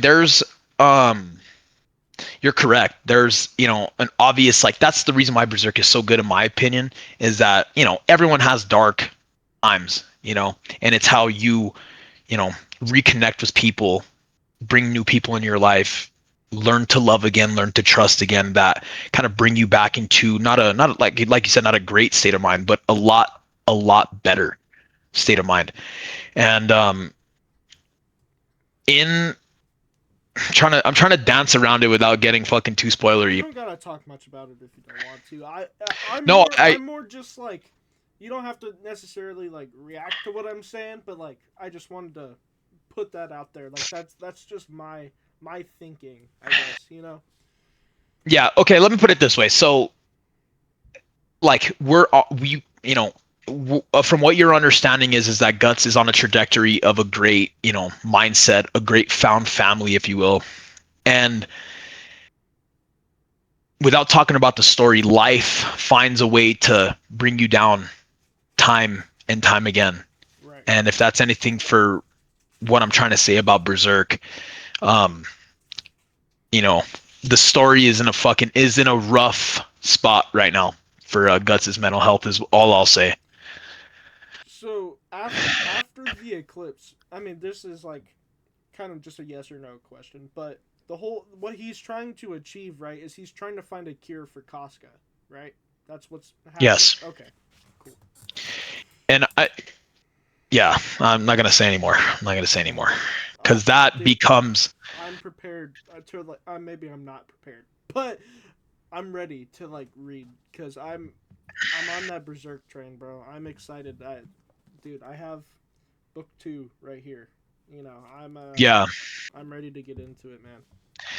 Let's just say that what you think is gonna happen at a certain point is not gonna happen for a very, very long time. Like literally, like it takes a fucking long time to get, where you probably think the story is gonna go. There's a lot of like trials and tribulations where it's like, you would think that something would get resolved a lot earlier than it does, and it just kind of like it makes it that much more heartbreaking because Kentaro Miura isn't around to continue that, like, one-to-one story from his mind. You know what I mean?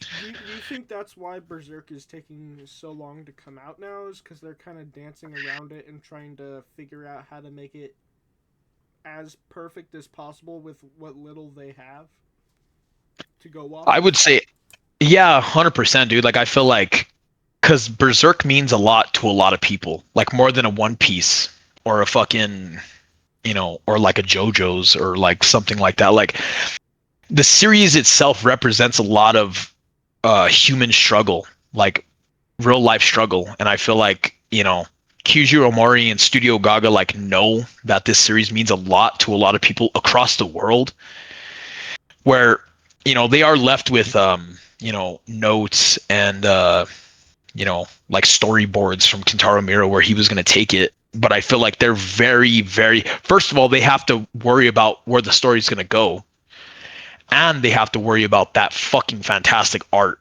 You know what I mean? Like they gotta live up. And to me personally, I think the Studio Gaga Kyujiro Mori art is fucking great. From the panels I've seen, which is very few, like all of the art since Mira's passing, I mean, I wouldn't say that it's identical or anything like that, but it's still stylistically very similar and like it Oh, looks for sure. it reminds me of like I mean in Transformers when Daniel Warren Johnson gets off the art and Jorge Corona takes over, where like if I didn't know any better, like I would say that it's Exactly. pretty much the same. You know what I mean? Exactly. Yeah, 100%, dude. That's a great fucking comparison because that's literally what it is. You would have if I wouldn't have known, there would be no way of telling unless you're like a fucking stickler for that type of shit. Right. Like it still looks fantastic. It still looks great. It still gives off that dark fantasy, like Elden Ring, Dark Souls, like vibe, which is all you can pretty much ask for from a Berserk art perspective. Right. But yeah, man, I feel like, dude, this like I've told you this before. The series just gets better and better and better after the Golden Age, man. Like it really, it's just not enough. You know what I mean? Like, because there's so many fucking questions and so many like concepts that Miura brings up, like especially around like Skull Knight and shit like that. Dude, Like, that's one of like from when I used to watch like some like there's a lot about Berserk that I don't remember. Like let me put it this way. I know for a fact that I read the Black Swordsman arc and I thought that I read the Golden Age, but looking back, I don't even know if I read or finished the Golden Age arc. I think maybe that I've just seen so much shit about Berserk that I thought that I read it, but I don't even know if I actually read it. Now that I'm like actually reading it again, I yeah, dude, my mind like I know that I've read some stuff and I know some stuff, but damn near forgot everything about Berserk. So it's almost like I'm reading it for the first time, yeah. and which is like pretty neat, I think. Oh yeah, dude. You're in for, if not the greatest ride in fiction storytelling like ever. Hell yeah. But It is fucking awesome. real quick though, because you brought up Skull Knight, there I remember seeing this theory a while ago that Skull Knight is Guts from the future and he goes back in time. to like save him during the eclipse or whatever. That's one. Yeah. That's one thing that I do remember hearing, and I was like, bro, that is fucking sick. Yeah, it is cool, but I'll tell it that that's not. It's just a fan theory, I know. because I they're thought it was cool though. no fucking for sure. Because you kind of like you're like, oh shit, are we are you sure? You know, and then you kind of start like seeing similarities. But no, I could definitely see where someone would think that. But no, there's very clear story beats to where they separate, Guts and King Geiseric. But yeah, he fucking I didn't even know he had a name. yeah. You'll see. We'll get there. Okay. Because I mean, it's not really like a fucking spoiler or anything like that, but um, yeah, Skull Knight was a real person Okay. at one point. All right. He's not just some ethereal fucking being. I'm excited, bro, because we've got to. I don't know when you want to do it. Maybe if we can line it up, maybe later this week or next week. But I definitely want to get this first Berserk episode out of the way so I can get started reading the Golden Age. Because dude, I'm ready to read some Berserk, man. Like Yeah, well, just give me a day, and I'll have it done by the time you want to film. Because like I said, I could read the golden, not the golden, the Black Swordsman arc in like one sitting, no problem. It's very fucking action heavy and very like just fucking awesome, man. I love the Black Swordsman arc, man. It like that arc made me fall in love with the medium of reading, like literally, like it was fucking just like I couldn't even believe what I was reading, yeah. you know. And the art just keeps getting better, like from what I understand and from what I've seen. Oh man, dude, it gets substantially like, dude, there's fucking the art in like from volume like 30. Well, I mean, it's obviously all been great, but the art from volume like 37 to 41 is fucking like, dude, honestly, volume 35, I forget. That is the best art. Like every fucking panel belongs in a museum. Literally, like volume 35. Let me see. Is that actually the volume that I'm thinking of? Hold on, real quick. I just forgot No, it's not. what you had said real quick. The guy, the head of Studio Gaga, what's his name again? Kyujiro Mori. Kyujiro Mori. Okay. Is the first Mori volume out yet? Like where it's like the post Miura stuff. Yeah, 42. Okay. 42 and on is the Studio Gaga and Kyujiro. I don't know if you know, but Kyujiro Mori and Kentaro Miura were like best friends in elementary and high school. Oh, really? So they were making manga from whenever they were little kids. Okay. So yeah, then that's probably the best guy to do it then. Like 100%. Yeah. 100%. So yeah, man, I'm excited for you, man. Like I've read this series twice. But I fucking, it's worth every page of rereading it, man. It's such a, and you've read the Black Swordsman arc already, so like just seeing like Guts like say like certain things, it kind of like makes you sad because like there's a part where Guts says like, well, he probably died doing what he loved, and it kind of feels like he's like talking about Kentaro Miura, like in a way, and it fucking, I don't know, it just kind of hits it hits like fucking, the heartstrings a little bit, bro, because it's just like, fuck, man. Like a masterpiece like this, like, and whenever we get to the end of it, with volume 41, like you'll really like feel like fucking like that hole in your heart, because it's just like we'll never get to see the official like 1-to-1 ending of Berserk, because who knows how much longer it would have went on for, because where he left off, you could kind of tell that it was kind of getting to a wrapping up stage. Oh, you think so? I would say so.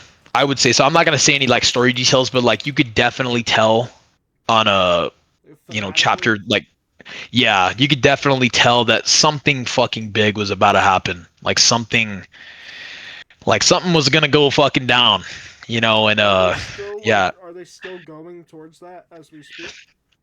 Very much so. Okay. Very much so. It's fucking insane. So like you could tell that like Kentaro Miura like definitely laid out every single story beat that he wanted to tell with Berserk. But you know, it just fucking hits from 0 to fucking 1,000 after Kentaro Miura's passing. It's fucking wild. So, yeah, there's definitely more story to tell. Obviously, I would say there's probably like a good 5 to 10 more volumes of story left. But yeah, it does not fucking, just because Kentaro Miura passed did not mean that the story was gonna, hit its brakes whatsoever. I just want to fucking talk to you about it, bro. You I don't know. I'm trying to know. like, I know, yeah, man. it's really good. And I remember being in your shoes, dude. Like people telling me like what I'm telling you, like, yo, man, it just gets crazy and crazy. Like wherever you think your mind, like wherever your mind takes you thinking where the story's gonna go, I can almost guarantee you it's not like what the actual material is. I'll tell you right now. I've somehow managed to stay away from most spoilers for Berserk. There's only a few things I know, and that's mostly from like I mean I've watched so much stuff about the eclipse and like the golden age where like so much so to where I don't know if I read it or not. Like Nah, go ahead, bro. I'm sorry. I was uh just fucking. it's all good. Someone's car alarm is going off. Just making sure it's not mine. I got you. Um but beyond the eclipse and stuff like the golden age stuff, the only stuff in Berserk that I know about, I know that he fights like this forest demon elf thingy. I know that he gets like this little witch lady with the purple hat that goes around with him. And I know you told me there's a boat arc. I know that. And then there's also this lady that jerks off the burning bodies or something. That's she like that's all I know. I don't know, dude. I'm not gonna say nothing. I don't remember no fucking burning bodies being whacked off, but I heard something she like sets people on fire or something and like it makes her feel a certain kind of way or something like that. I don't nah, it, I think I know. I think I know what you're talking about. Um, yeah, Lady Farnese, fucking maybe kind of that's weird what it character. was. But Yeah, that's literally that's all I know about Berserk. And I know like like Casca is still like retarded or something. Oh, but I heard that she like maybe gets like part of her memory back or something like that. But other than that, I don't know. So, so let me ask you this: what's up? where, so from what you know, what you've read, what do you think how do you think it's gonna play out? Well, I so the thing that confuses me right now is because I know Griffith is femto, Hmm. right? And he wears like that black armor and stuff, but I've seen pages where Griffith has gone back to looking normal and not like femto, like he's back to being Griffith kinda. That's one of the main things that confuses me, which I mean I don't really want to look into it, but I don't know. I think maybe one of the themes that they're going to try to get to is like is because the whole point of the story is Guts is trying to cure Casca, but I wonder like Guts is also even Puck says so in the first arc. He's talking about how Guts is like self-destructive, and I don't know if Guts is gonna sacrifice like Casca or like give in or to like his darker emotions or like you know to get revenge on Griffith, or if he's going to be forced to somehow forgive Griffith for the greater good or something like that. I think there's gonna be a very thematically heavy sort of confrontation towards the end where it's like the price of revenge and sometimes forgiveness is more difficult than revenge, like that sort of like idea. I think that might be what they're going for, but then again, I have no clue. Just as somebody who's read a lot of stories and watched a lot of movies, I kind of pick up on different story beats and tropes and all that. So Hmm. I can see with something like Berserk how that could be an idea that comes into play. But I honestly, man, I'm pretty blind. I don't know how it's gonna play out or what to really expect. Yeah, I mean, no comment obviously because I'm not gonna fucking spoil it for you. But yeah, Do there's you get like what I'm saying though? no, I have no, I totally do, I totally do. But yeah, I guess you're just gonna have to find out, bro. I Yeah, guess you're just gonna have to find out because it's like because you are right. You're seeing like Femto and Griffith, but Griffith after Femto. And you're kind of like, what the fuck? I totally get what you're saying. There's uh that part gets answered. Don't worry, it's not after his death or anything like that. So I wouldn't hold your breath on that. I feel like you're gonna get your answers. But yeah, I'm excited, dude. I cannot wait to see. We need like I'm glad we're documenting this right now because we can go back and look at your take on it before. yeah. And That's a good point. That's a really good point. I love it too because I used to love making like first arc reviews on like series like Claymore, One Punch Man, and shit like that because I love to go back and see how fucking wrong or right I was, Yeah, about a certain about a certain story aspect. But I guess I'll leave you with this. I feel like, dude, I think you're gonna love it, man.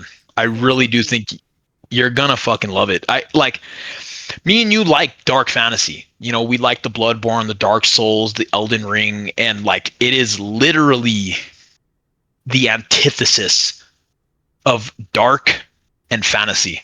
Like it's fucking incredible, man. Like, I don't know that antithesis is the right word. Antithesis would mean it's like the opposite. oh, okay, well, the opposite of that. It's like The epitome. the epitome. Yeah, that's I think Yeah. that's what you meant. Yeah. Yeah, yeah. But yeah, you're gonna love it, man. I am like just even talking about it, I'm like, fuck, dude. I'm kind of getting excited as well, man. I can't Yeah. wait to get like cuz there's a lot of there's like a lot of shit that kind of just goes over your head because it's such like fucking weird fantastical shit that happens in like after the eclipse that you're kind of like what the fuck is going on, and you kind of just roll with the punches because you're so invested in these characters and so invested in the story that you're kind of like there needs like a little bit of it like third party explaining, and there's a lot of Well, I'm sections like glad you're here because like maybe if I miss something, then you'll be like, hey, did you catch that? And then give me sort of like a new perspective or something. So yeah, for sure. And like even now, dude, I've read this story twice, and there's a certain part in it that I still just don't understand. hmm. And yeah, there's a little bit of that throughout the series where you're kind of just like, right, you know what I mean? And but yeah, I'm getting excited just thinking about it, man. I really can't wait because hopefully I could really pick up on those like finer details and kind of really understand. But I think it was kind of meant to be confusing in a way. Um, because yeah, Well, but it's gonna be a good do you time, man. I think can't wait. do you think it was meant to be kind of open ended so that people can draw their own conclusions, maybe? Or do you think that it was meant to be answered just later on? No, I feel like well, because there's a certain part that I'm thinking of in my head, and if for you guys that are watching and you guys have read it, I'm talking about the Falcon of the Millennium Empire like arc. Like that whole arc is kind of like fuck, not the whole arc, the ending, like the whole ending section of it is kind of like what the fuck, like a mind fuck. So I feel like there's definitely like a clear like thing Kentaro Miura is trying to tell you. It's just kind of like a lot and a lot of like switching between reality and fucking the like causality and shit like that because I'm sure you've read about like causality in Berserk is like inevitable, like it what's gonna happen will happen. And have you seen the panel of that little hand holding the behelit, the egg? I mean, yeah. I know the Yeah, behelit. like yeah, there's like a part where it says like causality is inevitable. Like what will happen will happen. You know, what could happen will happen. And there's a lot of like cryptic, like fucking Skull Knight, you know, like constantly talking in riddles and shit like that, where it's kind of like it kind of needs you to kind of give it like a way more in depth like thought to it. If it's not a spoiler, can I ask you something? Yeah, sure, of course, bro. What's Of that course. little fucking gnome dude with the big ass nose? Oh, he's just there's no story significance to him. He's just kind of like a meme. Okay. Like everyone loves I don't even remember what his name I is. call He's him so like Schnoz. yeah, Schnoz. Yeah, he's like he very very minor character. I But got yeah, you. he's cool. Once you see him, you're like, yo, Schnoz, you know what I mean? Yeah. So yeah, so he's cool, but I mean there's like it's not like he joins the fucking party Okay. and like goes around with them, you know what I mean? Like not Yeah. so nah. Very minor character. But yeah, dude, I fucking can't wait to get to this series again, man. For the third fucking time. I'm excited, bro. Dude, I'm unbelievably excited. I might start reading this. I don't know if. Do you think I should wait to continue until after we've done the episode, or I would say because I mean, dude, if you want to do the fucking episode like tomorrow or some shit like that, like something like really soon within the next couple days, I can definitely get that first arc knocked out. I mean, what's today? Today's Monday. I don't know. I mean, maybe Friday, if you're able. Yeah, we could do that. Yeah, for sure. Okay. I don't know. Do we have anything going on Friday? No. Yeah. Let's do it Friday. I would say Wednesday, but I'm gonna be on somebody else's podcast featured on Wednesday, so I've got that going on, and then Tuesday, like tomorrow, I know you've got work and all that. So yeah, if you want to do it like Friday night for you at least. Yeah, we could do that, bro. Yeah, for sure. I would give It'll you plenty of time to read, hopefully. Oh yeah, for sure, dude. I might even just read this shit now, cause yeah, I want to read it through the deluxe because I have the first like four deluxes. I used to have all of them, but I ended up selling them off. But I ended up getting the 1 through 4 back. So I'm gonna read them through the deluxes first, and then I'm gonna continue with the Tonka bonds after that. But yeah, for sure, Friday we could definitely do that. Okay, sounds good, man. And then I guess for those of you watching, you can look forward to that coming soon. Then, Dude, I honestly feel like if we could do the thumbnail correct, if we could do the titling correct, I feel like, dude, we could fucking break in some good views on that video because, dude, people love, and I'm one of those people that love watching, you know, like a raw reaction to a first read through of Berserk, and I feel like it could bring in some people to our podcast. You know what I mean? right? I wish there was a way that like I mean, not like in a cheesy way, but like if we had a green screen or something somehow, and we could like do like the, you know what I mean? Yeah, Like, or do, like you yeah, know for what I mean? sure. Like fuck around and do like even like basic shit like me like holding up a volume or something, and like just being able to easily overlay it without having to like go in and like crop stuff out. You know, like Yeah, like Photoshop. yeah. I don't know. Yeah, well, maybe I don't know, man. Maybe we could just come up with a clever way to do a good thumbnail, because like it's an opportunity, bro. Like I really feel like we could rake in some fucking a couple thousand views on a new like Berserk. Because I don't know if you've ever seen that old guy, that old man that reads through Berserk, but like that dude is fucking huge because of just his blind raw reaction to Berserk, and I feel Like like we could definitely. I've seen clips of him where it's like he'll start and he'll be like, guys, I'm reading Berserk, and then he gets to like volume 13 and he's like, Dude, that's everybody. That's yeah, everybody. yeah, And I was fortunate enough to not even know what the eclipse was when I first read through Berserk. wow, Yeah, dude. I don't know if I cried. I don't know if I did, but I definitely remember fucking my jaw was on the floor for that entire fucking section of the book, man. I was I like, wish I didn't know, But I feel Yeah, like well, Berserk has gotten so mainstream and so big in the last like 5 years that it's really hard to stay away from that, especially because they've also done the 3 movies around the Golden Age and stuff, which yeah. which even like rakes in some other people that outside of the manga, So like, it's the Mhm. most recognizable part of Berserk. And I still feel like even though like you know about it, I still feel like it didn't take the wind out of your sails, man. Like I Oh feel yeah, like it's still gonna fucking hit, even for me, dude. Like it is hard to get through. Like really, like it is. Ugh, it's rough. It's rough. for sure, man. So yeah, I'm excited, bro. This is gonna be fun. Well, man, was there anything else you wanted to talk about this episode? Nah, man, I'm chilling, man. I'm gonna be getting done with Preacher, continuing with Berserk, and I still wanna stay on my comic grind. Yeah. So I like with me telling you that my Hulk omnibus is like cracking in its fucking spine for some reason. I kind of want to get it over with. Like I kind of just want to read it, be real delicate with it, and just leave it on the shelf as like a showpiece. But yeah, when I finish Preacher, um, I'm gonna hop into Hulk, man. I'm gonna hop into Immortal Hulk, and I'm gonna definitely be reciprocating my feelings on that because I already know, man. I already know I'm gonna be loving that series, and I'm probably gonna fly through it. Um, Yeah, but yeah, that's pretty much it, bro. I'm excited, man. Some good reads, some good games coming up pretty soon.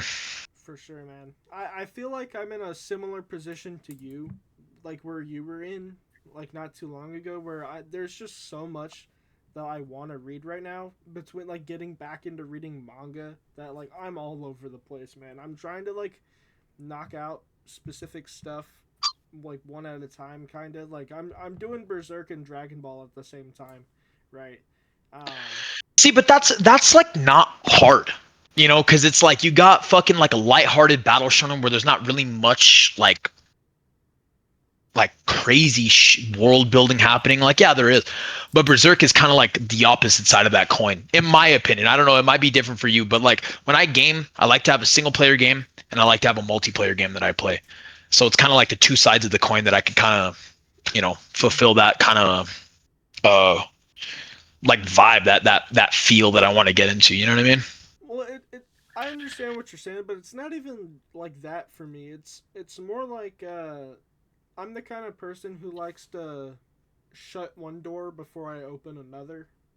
You know what I Mhm. mean? Like Yeah, yeah, absolutely. I don't like having fucking being in the middle of 5 different series. Like I like to Yeah. I read one thing start to finish for the most part. I finish it, then move on to the next thing. You know what I mean? That's So the kind of person that I am. So if it's you don't what's up? if you don't mind me asking, What's up? how do you not get like for me, for instance, right? I'm in the middle of playing this game called Look Outside, and I'm almost done with it. But I just bought that Warhammer game. I bought Arc Raiders, and I bought the Walking Dead. And I'm like, fuck, dude, I want to play those games. And I'm kind of like, oh, I can feel myself falling out of Look Outside a little bit. How do you stay on track? Is it just something that's just like, I don't know? Could you explain that or? I only read bangers, man. Nah, I'm just playing. Yeah. Like when it so I do have kind of a nasty backlog. Like I do have a lot of shit, So but whenever I read something, I don't know. I guess I'm lucky enough to not really read that much stuff that I don't vibe with. So Mm, most of what I read, I like, and I pretty like heavily engross myself into it, and I'm just like interested to see what happens next.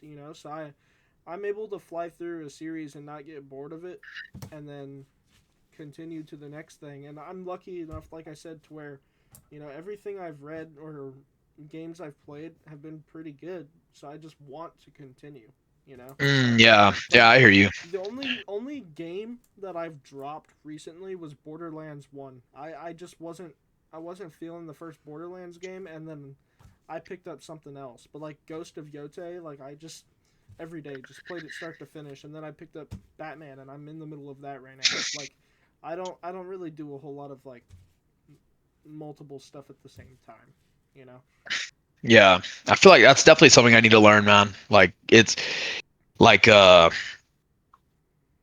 I guess like I get like reset after I don't buy stuff for a while because like once I'm like done with Preacher, like I haven't picked up a new like collected edition in like a little bit. I've just been collecting my weekly issues in that new box that I got over there. But I like whenever I'm like kind of not buying anything new, I don't have any recency bias like where I'm like, oh, I just picked up the new Blue and Gold, let me read that. Like I feel like whenever I finish a series, I'm back at ground zero to where I'm like, let me just pick out of my collection what I want to do, what I want to read, you know. I, So I'm yeah, I'm pretty much the same with that.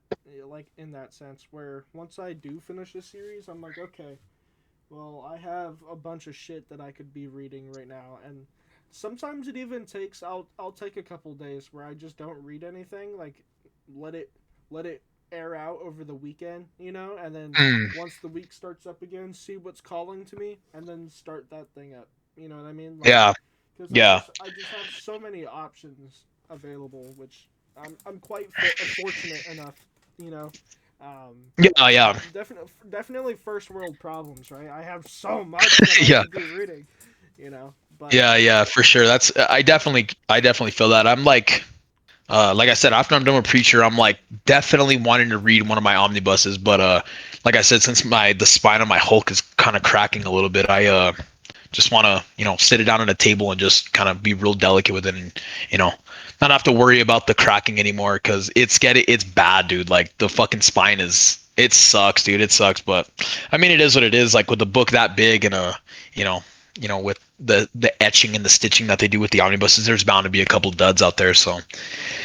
what can I do? You know what I mean? It's not like the fucking book is burnt or water damaged or anything like that. It's still very, very readable. But yeah, that'll be after Preacher. I'm gonna hop into the Immortal Hulk like right after because I even got a buddy at work that's like, dude, you gotta read that shit. Tell me about it. So I'm like, yeah, dude, I'll definitely check it out.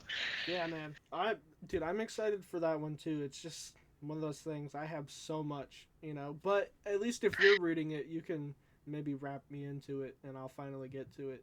Be a little motivation. But Yeah. I think for me, right? We're doing the Berserk. I'm gonna wait till we get that episode out to continue. So I'm gonna Mhm. sit on that one for a while. So all this week, I'm probably gonna be reading Dragon Ball Z. Just Okay. trying to get further in that. I know. This month I want to read the few Baki volumes I have because Oh yeah, for sure. they're releasing two a month, so I can get behind on that really quick. So I just want to make sure that if I'm buying stuff, I want to make sure that I'm reading it. So Yeah. I'm gonna do the Baki at some point this month, and I want to. I've been in a Batman mood. I know I said that earlier, but I don't know. I have a few options for Batman as far as omnibuses I have. I'm probably gonna do a Batman this month. Cool. Cool. Yeah, dude. Well, I'm like I'm after every one of these podcasts, dude, I get in like such a reading mood. So I might just try to wrap up Preacher tonight. Because two trades, really isn't that much. So I mean, Maybe an hour and a half hour, depending on how wordy it is or how you're feeling. you think I could finish it in an hour and a half to two trades? You think? Is it wordy? Is Preacher wordy? It's, it's not How? Blue and Gold. Okay, I was It's about to not say how. Claremont. I was about to ask that. Yeah, yeah, no, it's not Claremont, but it's not Invincible. You know what I'm saying? It's not like because Invincible to me wasn't really wordy. Do you think? No. Yeah. See, so it's not. Invincible also had a lot of pages where like there is no dialogue, and like Kirkman kind of lets the art do the talking. Speak for itself. Yeah, for sure. Yeah, so I think you're around the time frame. I think I could probably knock it out an hour, I maybe a piece. I think 2 hours at the latest. Yeah. Yeah, and I mean, I'm right there, man. I'm right there. I'm really really hoping that these fucking two hit, man. Like really. Yeah, those So are really interesting trades because those are the older ones. So yeah, which mine will be interesting. I know this one, seven or no, eight is like the angels fucking coming out of heaven and shit like that, trying to like fight I don't know who. But yeah, I don't know. They're interesting. Like yeah, because you have the deluxes, right? The ones that are like a lot bigger than these, right? I guess I don't know if that's what you call them, but they're trades. There's like 6 of them though. Yeah. See, you have the I don't know if they're called the deluxe, but they're bigger because I have 9 of these, Right, that's what and I you have was. 6. So this is book 4, right? It's like this big. Oh, they're paper. Oh no, Yeah. I'm they're both. There's a hardcover and a paper. Oh yeah, the oversized hardcovers. I don't have those. Yeah, I those have are the paperbacks though. okay. Yeah, dude. Yeah. So I might just definitely try to read a crack open another energy drink and try to finish it because it's my last night to stay up as late as I can. It's only 5:30, bro. It gets so dark here in my house. Yeah. But yeah, man, that was fun. I can't wait to. So what are we thinking? Are we thinking every Monday? Trying to. That works for me if it works for you, man. Yeah, it works for me perfectly, bro. Because it's like my last day off, and I literally don't do shit but read and fucking game. And I just the only reason why I told you to give me 10 minutes is because I was at the dog park with these guys I got you. earlier. Yeah. So yeah, no, dude, Monday, every week would fucking work out perfect for me, bro. Yeah, Perfect. I'm ready to like, because we did that first episode and it was really cool, but we took such a. I mean, it wasn't that long, but I've been itching to do this and just, but at the same time hesitant because I didn't know how it was gonna work out with like figuring everything out. But I think as long, dude, I hope everything is going good with OBS. I haven't checked my shit this entire time. I've Oh, just been talking. I'm But sure it's fine, bro. And if not, it's no different than me and you just chopping it up like right, fucking, like we normally do. right. But I'm sure it's fine though, bro. I'm sure it's good. hell yeah, man. Well, yeah. But yeah, every Monday I'm definitely free. I'm down with it, brother. I'm down with it, and it keeps me in check with my fucking reading, bro. Because I'm like, I could fucking feel myself falling, not like falling out of the hobby, obviously, but like I'm definitely not buying as nearly as much other than my weekly pickups. I But wish like, I had the same problem, bro. you've been buying and buying and buying, or what?